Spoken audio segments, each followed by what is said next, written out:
Everyone, to the explainer. The conclusion of the 2026 World Cup is literally right around the corner, and man, if we look at the data from these semifinals, the sheer drama has been absolutely historic. We're going to look at the reports straight from the pitch today to uncover exactly how we got here, and of course, what's waiting for us at the grand finale. Okay, let's dive into this, because this is the massive question plastered across literally every sports page right now. Has Thomas Tuchel failed as England's head coach? The fallout from England's devastating exit has been swift and, well, totally unforgiving. When a squad with this much talent crashes out just shy of the ultimate prize, the spotlight immediately, and I mean immediately, turns to the man on the touchline. So has he failed? To really answer that, we have to look closely at exactly how things unraveled out there on the pitch. Section 1. Heartbreak in the semi-finals. England's late collapse against Argentina. Look, this wasn't just a loss, right? It was a tactical and emotional roller coaster that really exposed some all-too-familiar World Cup faults for the Three Lions.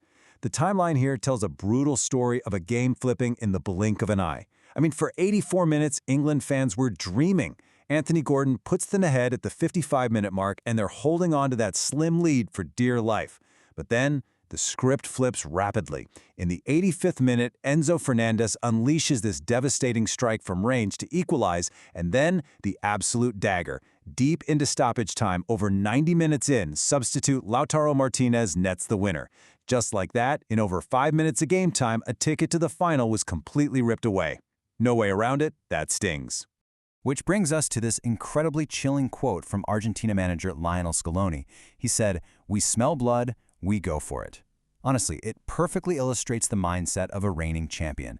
They didn't panic when they were down. Instead, they recognized a shift in momentum, they noticed England pulling back, and they ruthlessly took advantage. They saw the opening, and they capitalized with absolute precision. Like a shark in the water, really. And that brings us to the aftermath. Tuchel's in-game management, specifically that defensive retreat after taking the lead, is being heavily scrutinized by the media right now. Basically, it was an open invitation for Argentina to attack.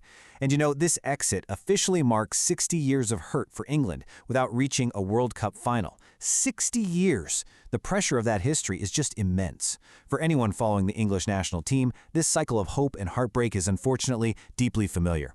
Yet despite the massive media storm and the agonizing manner of the defeat, sources indicate Tuchel surprisingly retains the full backing of the Football Association. He remains in the hot seat for sure, but his job, well, for now, it appears safe. Let's move to Section 2 and see how this builds. The French collapse. Spain's passing carousel dismantles the favorites. Now, if the first semifinal was about late drama, this one was about sheer, unadulterated dominance. The stark disparity in the player ratings between two of the game's biggest stars tells an incredible story here. You have Spain's Lamine Yamal walking away with a solid 6 rating. Meanwhile, the normally unstoppable Kylian Mbappe, he got an absolute 0. Just a total eclipse. And this wasn't an accident, folks. Spain's midfield maestro Rodri completely silenced the French attack, suffocating their rhythm and cutting off their biggest threat entirely. The result of all that? France was easily brushed aside. They suffered their worst statistical performance in 60 years, registering a really dismal .3.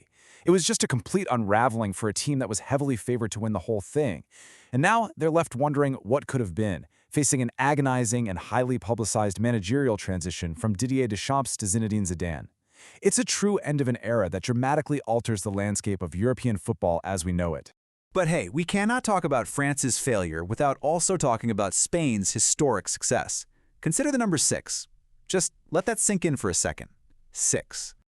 That number 6 represents a brand new World Cup record for clean sheets in a single tournament, set by Spain and their goalkeeper Unai Simon. Spain has conceded just 1 goal in their entire 2026 World Cup campaign. 1 single goal. I mean, it is a level of historical defensive dominance we rarely see. While Mikel Oyarzabal and Pedro Porro were leaving the French defense dizzy with their passing carousel, Spain's backline was basically building an impenetrable fortress, marching La Roja to their first World Cup final since 2010. All right, Section 3, Battle for Bronze, the match nobody wants to play. Before we get to that final, we do have to look at Saturday.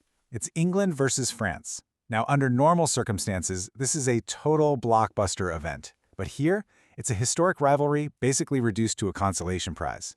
Both of these giant squads are heartbroken. Neither team really wants to be out there fighting for a bronze medal when they believe they were destined for gold. So the crucial point is, this game is now entirely about pride. The pressure on both managers, Tuchel and the outgoing Deschamps, is intense. I mean, they have to motivate squads that are just completely emotionally drained to go out and somehow salvage some dignity on the world stage. Finally, Section 4, the grand finale, the showdown at MetLife Stadium. Sunday is what we've all been waiting for, guys. The reigning champions, Argentina, taking on the defensive juggernaut of Spain.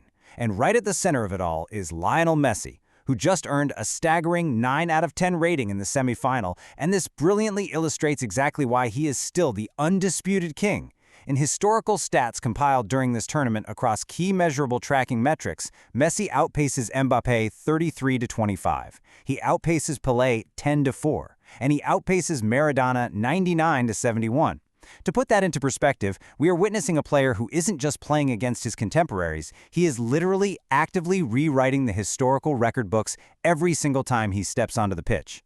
For those of you wondering if we'd ever see another true golden era of football, well, the data definitely suggests we are right in the middle of it. Plus, he's bringing this immense emotional momentum into the final. Messi actually noted after the semifinal, "Win over England meant most to our fans." You can really feel the weight of that statement, can't you? Argentina isn't just playing for a trophy anymore. They're playing with the fiery passion of a nation that feels destined to defend their crown. They are riding an emotional high that is going to be incredibly difficult to stop. Which leaves us with this final, burning question for July 19th at MetLife Stadium. What happens when the unstoppable, emotionally charged attacking force of Argentina meets the historic, immovable defensive object of Spain? Who's going to break first? One team wants to cement a dynasty, while the other wants to reclaim their throne after 16 long years. It is going to be absolutely spectacular. Thank you so much for joining me for this explainer, and hey, enjoy the final!